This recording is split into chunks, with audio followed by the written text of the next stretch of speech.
અત્યારે પવન ની કોઈ સીમા નથી, એટલો પવન ચાલુ છે.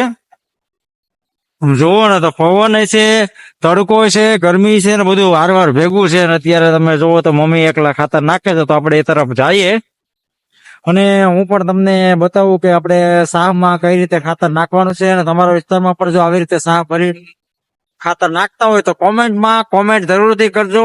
ચાલો આજના બ્લોગની શરૂઆત કરી દઈએ. ખાસ વિનંતી છે બધા ભાઈઓને કે ભાઈ જેને સબસ્ક્રાઇબ ચેનલ નો કરી હોય સબસ્ક્રાઇબ કરીને સપોર્ટ આપજો. Thank you. તો ચાલો શરૂઆત કરી દઈએ આજના બ્લોગની. તો આપણે હવે મિત્રો દાદા જઈએ છે ખાતરના ઢેગલા તરફ, ત્યાં તમને બતાવું. પવન આજે બહુ એટલે બહુ ઉડ્યો છે, પુષ્કળ પ્રમાણમાં પવન છે. તમે જોવો ને તો લાગે કે વાવાઝોડું કેમ આવ્યું હોય એવું લાગે.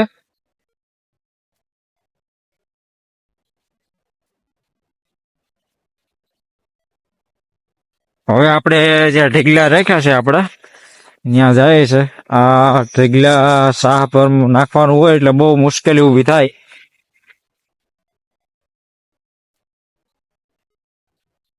પણ કરીએ ધીમે ધીમે આપણે. હવે તમે જોવો તો અત્યારે આ ઢીગલો છે, નખાઈ તો ગયું છે પણ થોડું થોડું હજી બાકી છે, કારણ કે હજી કદાચ કાલનો દિવસ પણ થાય. તો આવી રીતે આપણે ઢીગલામાંથી બકડિયા ભરવાના છે.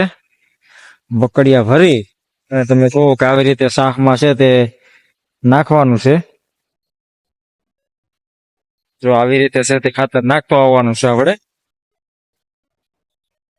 તો આખા ખેતરમાં પણ સાટી કે આપણે સાહ નખાઈ જાય એટલે સાહ ભરી દઈએ એટલે વધારે થોડુંક ઉત્તમ.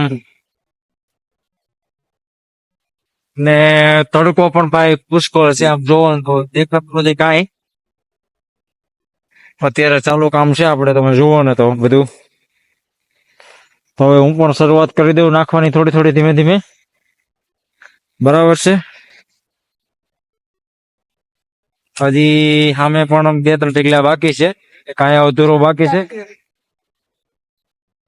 ધીમે ધીમે શરૂઆત કરી દઈએ આપણે હવે.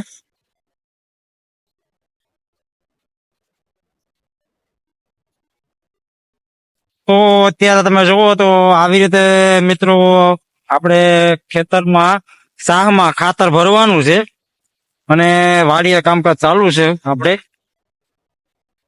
પણ આ ખાતરની અંદર તમે જુઓ ને તો નકરું પ્લાસ્ટિક જ એટલું નીકળ્યું છે ને, પુષ્કળ પ્રમાણમાં પ્લાસ્ટિક. એટલે પ્લાસ્ટિકનો ઇસ્તેમાલ જેમ બને ઓછો કરો, એ બધા માટે ફાયદો છે. આ પ્લાસ્ટિક છે તે આપણને બહુ એટલે બહુ નુકસાન પહોંચાડે છે.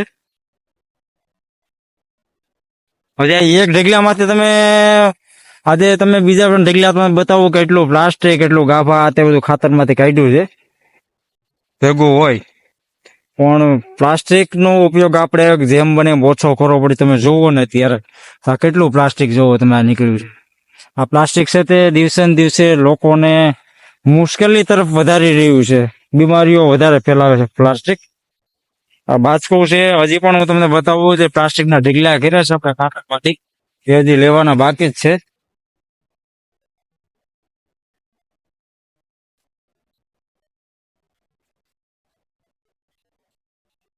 તો અત્યારે ખાતર નાખવાનું કામકાજ છે તે ચાલુ છે. મિત્રો તમારા વિસ્તારમાં પણ જો આવી રીતે ખાતર નાખતા હોય તો અમને પણ કોમેન્ટ કરીને જરૂરથી જણાવજો, અથવા તો બીજી અલગ રીતે પણ ખાતર નાખતા હોય તો તે પણ કોમેન્ટ કરીને જણાવજો.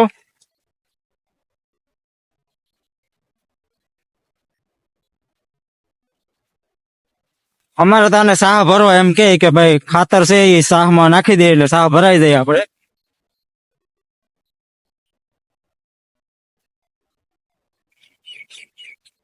તમારા વિસ્તારમાં શું કહેતા હોય અમને પણ જણાવજો, જેથી કરીને અમને પણ ખ્યાલ આવે.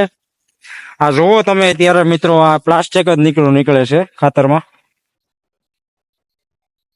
આપણે કઈ માલ ઢોર તો છે નહીં ઘરના, પણ વેચાતું લઈને બધું લીધું છે. એટલે ચા ભરીએ તો ઘરના માલ ઢોર હોય ને વધારે ખાતર થતું હોય ને તો આપણે આખા ખેતરમાં ઉડાડી શકીએ. પણ હવે આપણે વેચાતું ખાતર લેવાનું છે એટલે કઈ વધારે તો ન લઈ શકીએ.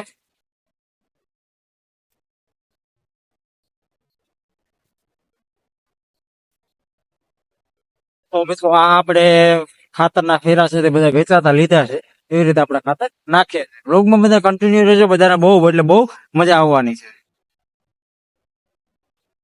તો ભાઈ આપણે પણ પપ્પાની સાથે શરૂઆત કરી દીધી છે કામ કરવાની, કારણ કે ખાતરના ઢગલા વધારે અને માણસો આપણે 3 જ હતા, જેથી કરીને આપણે શરૂઆત કરી દેવી પડે એમ હતી.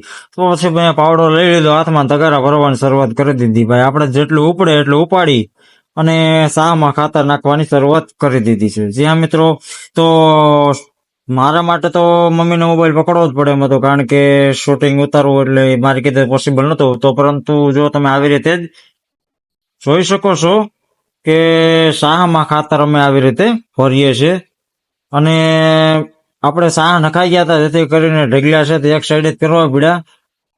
સાહ ન વિખાય એટલા માટે ટ્રેક્ટરને એક જ સાઈડ રાખવું પડે એમ હતું, એટલે થોડુંક અઘરું પડી ગયું છે. કારણ કે આખા ખેતરમાં તગારા ભરી ભરીને ખાતર લાવવું અને સાહ ભરવા એટલે બહુ મુશ્કેલી થતી હતી, પણ કામ કરવું જ પડે એમ હતું, એમાં છૂટકો હતો નહીં. અમે આવી રીતે સાહ ભરીએ છીએ. તો ઓલો ઢગલો તો પૂરો કરી નાખ્યો મિત્રો. હવે આ ઢગલાથી શરૂઆત કરી છે. ત્યારે તમે જુઓ આ ઢગલામાં તે કાગળ તો પુષ્કળ નીકળે છે. ખાતર ઓછું ને કાગળ વધારે છે એવું છે બધું. હજી સામે દેખાય એ ઢગલો બાકી, અને નાની એવી ઢગલી અહીંયા બાકી છે. એટલે હવે હમણાં નખાય જાય ઢગલો નખાઈ જાય ને પછી તો આવતીકાલે થોડું થોડું બાકી રહી તો પપ્પા એકલા નાખી દઈ, પણ ત્યાં સુધી આપણે થોડીક મહેનત કરાવવા લાગીએ. આ ઢગલાને કઈ વાર નહીં લાગે, કલાક 1.5-2 કલાક જેવું થાય નખાઈ જાય.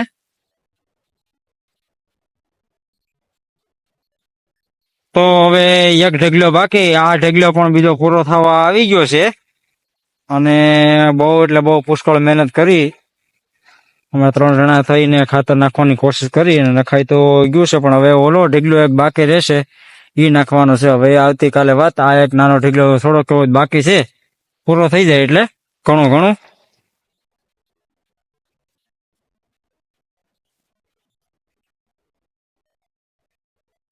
જોઈ લ્યો અત્યારે કે પવન કેવો છે, બોલ ટાઈમો છે અત્યારે.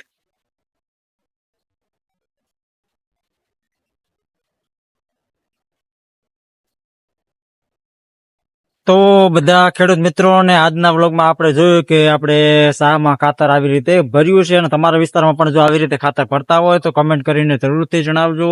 અને મિત્રો ફરીથી મળીશું એક નવા વ્લોગ સાથે. ત્યાં સુધી સૌને જય શ્રી કૃષ્ણ, જય માતાજી, હર હર મહાદેવ અને જય જવાન જય કિસાન.